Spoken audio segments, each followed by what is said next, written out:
de son savoir-faire. Et nous sommes en direct avec le président de l'Association nationale des industries alimentaires, Jean-Philippe André. Jean-Philippe André, est-ce que effectivement c'est la grande distribution qui vous empêche d'augmenter vos prix et donc de les répercuter sur les producteurs, de mieux rémunérer les agriculteurs? Est-ce que vous sentez que les grands distributeurs bloquent ces négos? Bonjour tout d'abord. Il y a manifestement un problème de timing et de prise de conscience. Je pense que le principal problème auquel nous faisons face aujourd'hui, c'est le déni de réalité. Alors c'est un problème qui doit concerner toute la filière. Et le déni de réalité, c'est que en ce moment, on doit reconnaître que toutes les planètes sont incroyablement non alignées et tout vient s'ajouter. Vous avez l'Ukraine, vous avez même la grippe aviaire, vous avez les containers bloqués, etc. Et j'en passe.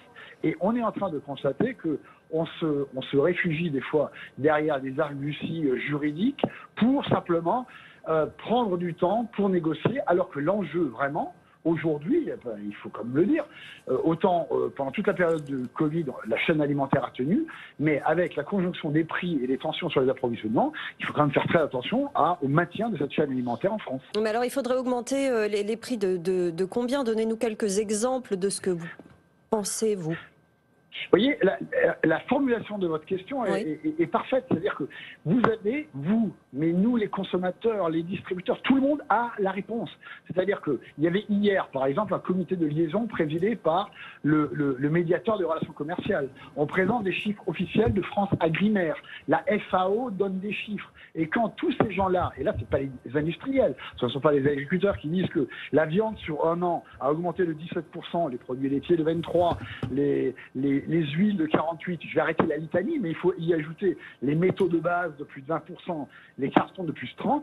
Il y a une évidence économique qui s'impose, et contrairement à d'autres pays, là encore, la France fait preuve d'une singularité qui est vraiment coupable à notre sens.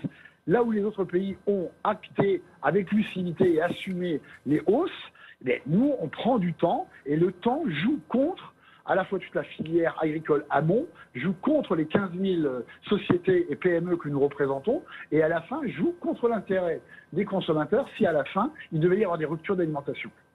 Merci beaucoup Jean-Philippe André pour l'Association nationale des industries alimentaires d'avoir été avec nous. Et puis le secteur du bâtiment lui aussi, il a connu une belle croissance au premier trimestre, mais les carnets